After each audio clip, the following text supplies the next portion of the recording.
আসসালামু আলাইকুম।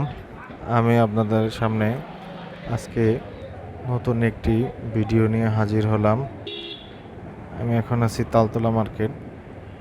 তালতলা মার্কেট থেকে এখন শাহজাহানপুরের উদ্দেশ্যে রওনা দিব।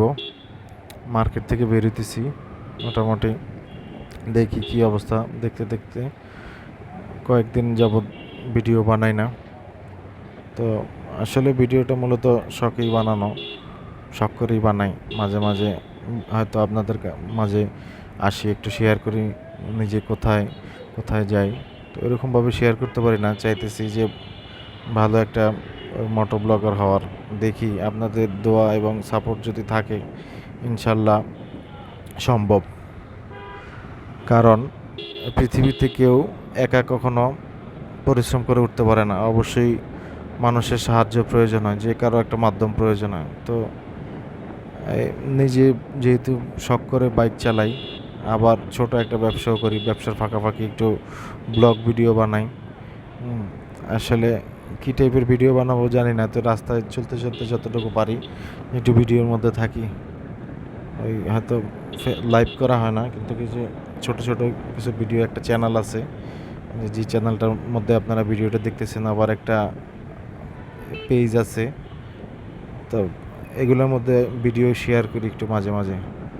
নিজের যেই একটু শৌখিনতা আছে এটা একটু শেয়ার করি। তো এখন আসি হলো ওই পল্লিমা সংসদ, পিছনে আপন কফি হাউস, বিভিন্ন বড় বড় শোরুম, কান্ট্রি বয়, তারপরে রেস, অ্যাভন, এগুলো পার হয়ে এখন আসলাম আলমদিনা মোড়। আলমদিনা মোড় হয়ে সামনে মালিবাগ কমিউনিটি সেন্টার হয়ে শাহজাহানপুরে যাব। একটা ফ্রেন্ড কল দিল যে যে কোনো একটা কাজে আর কি শাহজাহানপুর যাচ্ছি। দেখি মোটামুটি রাস্তাঘাটের পরিস্থিতি কী। যে ভাই তো লুঙ্গি পরেই বের হয়ে গেছে মোটরসাইকেলে। যাক সুন্দর, ন্যাচারাল প্রাকৃতিক ভিউ নিতে পারবে। আর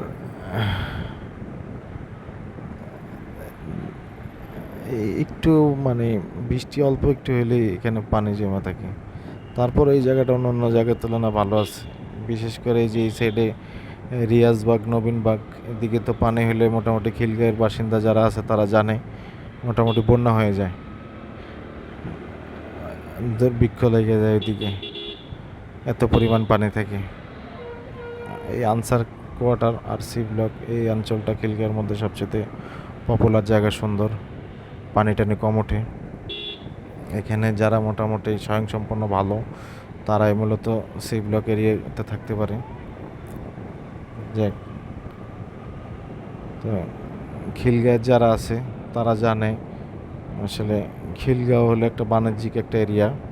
মোটামুটি এই পাশে আমাদের খিলগাঁও তালতলা মার্কেট, এবং তালতলা মার্কেটের পাশে মোটামুটি অনেক কিছু আপনি যা যা চান তালতলা মার্কেটে সবই পাওয়া যায়।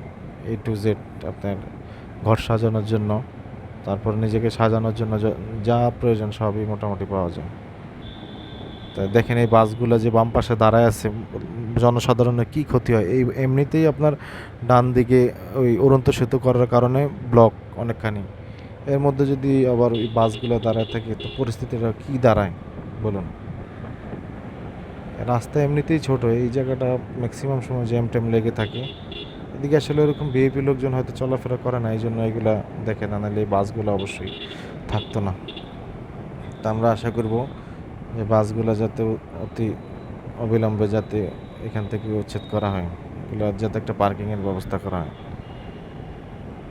যে এখানে বড়, এখানে দেখা যায় রাখা যায়, ছোট রাস্তার মধ্যে যদি বাস রাখে তো পরিস্থিতিটা কী দাঁড়ায়। এখানে আসলাম এখন পুলিশ ফাঁড়ি হয়ে খিলগাঁও ফ্লাইওভারে শাহজাহানপুর যাবো। নিচ দিয়ে একটু বৃষ্টি হয়েছে, তো উপর দিয়ে তো দেখতেছেন এই যে গাড়ি চলতে চলতে মোটামুটি রাস্তাগুলি মানে শুকাইছে। আপনার নিচে দিয়ে তো পুরো ভিজা, এখনও ভিজা। ভিজা বলতে কাদা কাদা আর কি।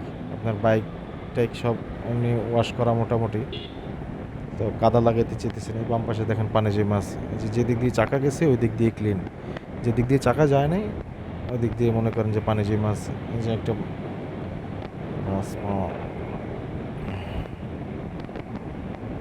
তো যাই হোক, এখন যাচ্ছি, দেখি কি অবস্থা।